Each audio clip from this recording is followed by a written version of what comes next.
I went undefeated last week with this Raging Bolt deck list that my buddy Nico sent me to test out for him. I don't really like the Noctowl builds of Raging Bolt, so he sent me this list that does not use the Noctowl Hoot lines, and I liked it quite a bit and it ran really well. Here's the deck list profile if you want to check it out. For our main attackers, we have 3 copies of Raging Bolt EX and 3 copies of Teal Mask Ogerpon EX, which gives us some great draw with that Teal Dance. We also have 2 1-prize attackers in Raging Bolt and Slitherwing. These are both great situationally. We also have an Iron Leaves EX, which you can use as an attacker, but one of the most versatile uses of it is just using its Rapid Veneer to get out of a tight situation. Like if you get Maractus locked, you can use that to accelerate it to the active, and if you have Latias EX on the bench, you get a free retreat out of it. Or an Iron Bundle for a nice little extra gust, force a play if we want, Squawkabilly for an early mill and draw of fresh cards, 2 copies of Mew EX and 1 Pheasantipity EX. I was actually a little cautious about the 2 Mew EXs at first. I thought it was a bit overkill, but after running this deck a few times, having a Mew guaranteed in play is really, really great with this deck because you constantly mill yourself to small hand sizes. So I actually ended up liking this more than I thought I would. For supporters, we've got 4 copies of Professor Sada, 2 copies of Crispin. These are great early game to get energies both out of the deck and get a free Teal Dance, and 2 copies of Boss's Orders. Stadium count is just 3 copies of Area 0 Underdepths and 1 Levincia to get some lightning energies out of the discard for free.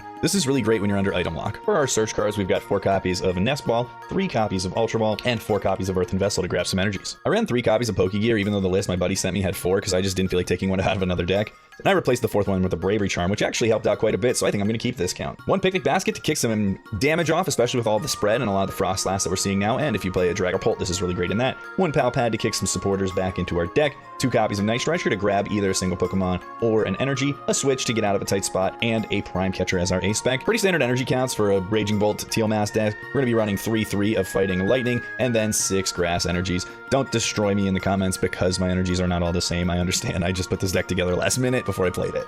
I'll make another video going through some of the matchups with this deck because some of the strategies you can use are not like patently obvious, but if you figure them out, it's actually really cool and you can do a lot of cool things with this.